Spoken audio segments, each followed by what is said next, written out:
And our topic today will be kind of a response to what I heard today, which is that the UK online safety bill actually passed Parliament now.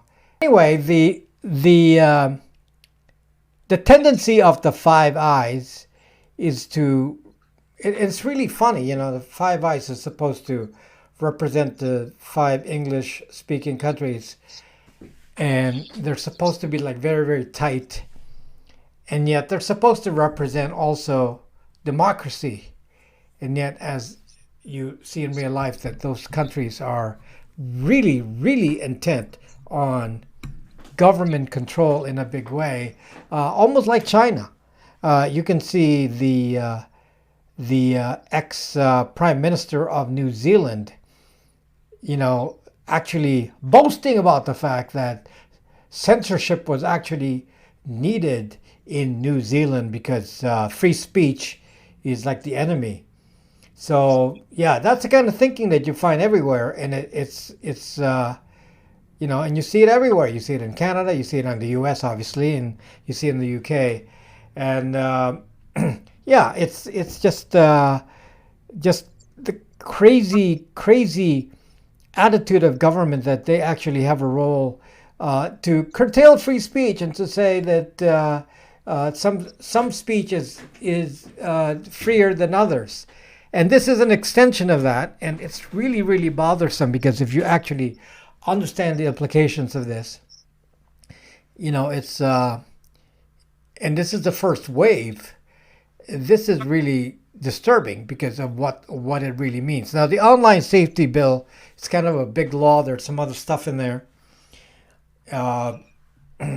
so it's kind of broad. So it affects other things. But one of the things that we need to be concerned about is the fact that in it includes the wording to research technology to allow breaking of end-to-end encryption, really. Have Dr. Epstein back, please. I like what he's doing. We need to get behind academics like him before the singularity hits. If you haven't seen the interview with Robert Epstein yet, check it out. He explains the extraordinary power to curate and control global narratives that, in particular and specifically, Google have. Watch it. It's amazing. No, here's the fucking news. They've attacked Rumble, they've attacked X, they're attacking a lot of people, and now they're coming for Elon Musk. Joe Biden saying there's a lot of misinformation on X. Also, the government are attacking him for not allowing them to use Starlink to bomb Russia. So who's gonna win? The globalist state or Elon Musk? Elon Musk? Discussing Elon Musk's influence over X and its policies, President Biden seems to delve into concerns about misinformation and its prevalence on online platforms. Why are they not concerned about Mark Zuckerberg's influence over meta platforms like Facebook and Instagram? Because they agree with him. That's why, because there was correspondence between Fauci and Zuckerberg, because Zuckerberg said they censored information that was true and debatable. That's why that's not a problem. You know, asked for a bunch of things to be censored that in retrospect ended up being more debatable or true. So there you go. You don't need to spend another second debating what this is really about. Is it that they don't want you to get misinformation, or is it that they do want you to get misinformation? Is it that they want a free and fair press, or is it they want an unfair press? Remember when Joe Biden did that press correspondence dinner? They talk about, oh, it's disgusting that these journalists get executed. They don't talk about journalists that are in prison. They don't talk about Julian Assange. If they cared about freedom of information, Julian Assange will be swanning about releasing information about American war crimes now instead of banged up in Belmarsh. So you don't need to spend any more time working out what the motives of the legacy media and the government are. We already know. Let me know in the chat. Let me know in the comments if you agree. While the president, this time at least, stopped short of explicitly calling for censorship, his comments could be interpreted as subtly highlighting concerns around the unregulated nature of online information, potentially opening a gateway to discussions on tighter controls and regulation of internet content. What about regulation of information in the legacy media? You don't think the legacy media lie? You don't think the legacy media have an agenda? You don't think the legacy media compile conjecture, rumour, gossip and create narratives about that? You don't think that happens? You don't think that during the pandemic claims were made that that were proven to be distruth? You don't think that they censored information about the Wuhan lab leak that increasingly seems to be utterly valid? You don't think that the mainstream media, the legacy media's primary function is to amplify the message of the state and the elites and the powerful? You don't think that? This is absolute lies, propaganda. All this really is an opportunity to control and break down potential alternative news sources, because it's inevitable that independent media leads to independent thinking, and independent thinking leads to the rejection of the corrupt state. That's what they're trying to prevent. Nothing else. You think they care about morality? You think they care about your feelings? Have a little look at history. This year, a federal judge issued a preliminary injunction stopping key Biden administration officials from urging tech firms to suppress protected speech. Despite this ruling, Joe Biden's 2024 presidential campaign plans to continue flagging so-called misinformation to social media platforms, reaching out to social media companies and working with media outlets to fact-check untruths. Has been, as I said, a lot of confusion deliberately generated by the government, because the government, Justin Trudeau, putting on his nice voice and saying, we don't want to interfere in free speech in Canada. We just want to promote Canadian content and Indigenous content. That's all we're trying to do. And they insisted the law doesn't really allow them to dictate to social media companies what gets algorithmically promoted or suppressed. And yet, when the CRTC chairman, Ian Scott, went to testify, he admitted that the bill can be used to pressure internet platforms to manipulate algorithms. Here from an article by a law professor in Canada, Michael Geist, you see the headline that the CRTC chair admitted they can use it to pressure internet platforms. And the article reads, quote, "The government has insisted that algorithms are off limits in the bill. For example, Canadian Heritage Minister Pablo Rodriguez told the House Heritage Committee, now other people will say, oh my God, you're going to play with algorithms. No, it's clearly written there that the CRTC cannot play with algorithms. Lots of things are said about the bill that have nothing to do with the bill. The commission may not tell the platform specifically how to adjust the algorithm, but that is a distinction without a difference, since it can issue orders on the end result as it is presented to subscribers or users. In other words, he admitted in this video I'm about to show you that they absolutely have the power to regulate and control which videos get promoted, which videos get suppressed. So this is the CRTC chair, Ian Scott. Let's play this video.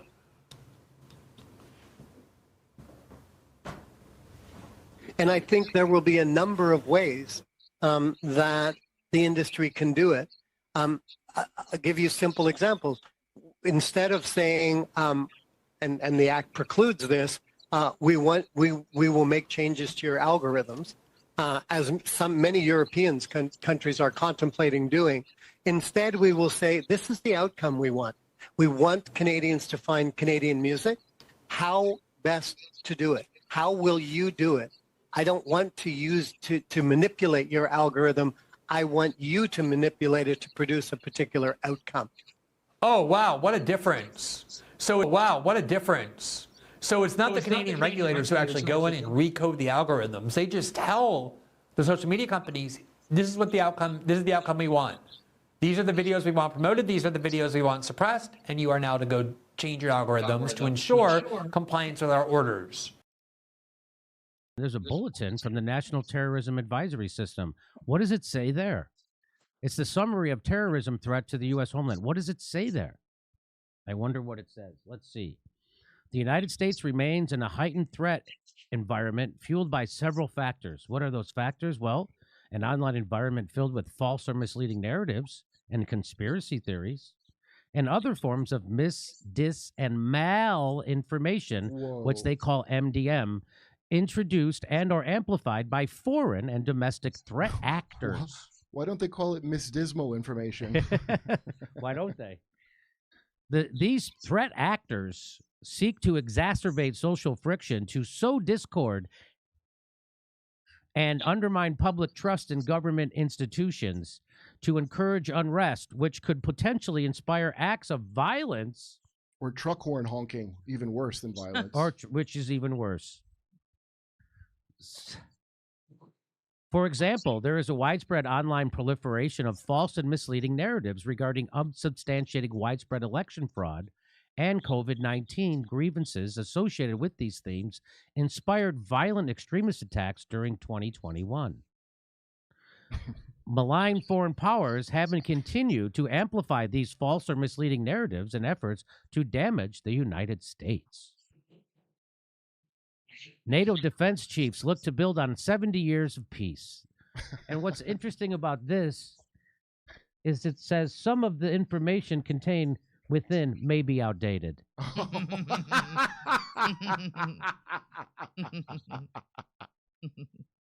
So, just so you know now, if you're saying something against the official narrative about COVID or anything about the election, if you talk about election fraud, you are now you're going to be a terrorist. You're considered this is the terrorist people.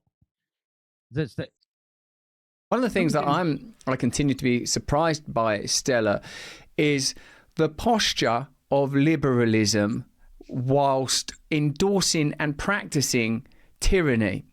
Do you think that there was something pivotal in Julian's revelations around, for example, the Hillary Clinton emails and other revelations about the Democrat Party that have somehow contributed to this extraordinary shift where parties that present themselves as liberal, pro-minority, pro-protecting vulnerable people are oddly the most willing to shut down dissenting voices, the most authoritarian? Has it sort of been a case that has shown us the transition of liberalism into authoritarianism? Well, I think, look, you have to look at this from a long perspective. Liberalism was pretty well defined, I think one could say, during the Cold War. You had the virtue of liberalism kind of held against, one could say, the virtues of the other bloc. So the other bloc was talking about social and economic rights. It also had, obviously, a very dark side to it. And then the West upheld civil liberties, freedom of speech, etc. And what has happened since is that freedom of speech over time, as the internet has become a generalized means of communications globally, freedom of speech has been recast as a danger. Information has been cast as a threat. It can be misused. It's basically cast in a conflict and war framing, and then at the same time, well, how can they do that? How can they go from a self-definition that privileges civil liberties and this self-image of freedom of conscience and freedom of speech to where we are now? Well, they've kind of instrumentalized this sense of protection, of safety, and of determining areas in which they, as the paternal figure, will come and look after us, the poor public that cannot discern what they should know or what they should say, and so on, because you don't know what the consequences might be. It's, of course, a very cynical shift. This is all bullshit. It is just the temptation of authoritarianism has been too strong. The means through which they can exert authoritarianism have become so available that they keep on keeping up this rhetoric, this liberal rhetoric, but don't believe in it and don't practice it and don't set any expectation of practicing it. Used their powers to shut down freedom of speech over the last 5 years have become really obvious to everyone. And so, for example, the people who donated to the Canadian truckers now understand that they are in a different world where even their what used to be protected expression of freedom of speech to support whatever cause they wish to support has been shut down, and there are consequences for you personally as a result of that. And who knows what kind of list they've been put on through the banks, and the banks are now a an extension of that control network through which freedom of speech is being suppressed. That New York Times, and having been the newspaper that convinced Americans that Saddam Hussein had weapons of mass destruction, that Saddam Hussein was in an alliance with Al-Qaeda, that gave itself a Pulitzer for claiming that Russia had taken over the levers of power of the United States through using sexual blackmail over Donald Trump, that watches the entire media claim that the Hunter Biden laptop was Russian disinformation. These are real conspiracy theories, lies. And then you go back a little bit further, and the New York Times was disseminating the claim that the North Vietnamese had attacked the United States in the Gulf of Tonkin. These are the real conspiracy theories that cause wars and that swing elections with lies. That's what the New York Times does. And then they have the audacity to claim that our population is in danger because of Russian disinformation, because American officials say so.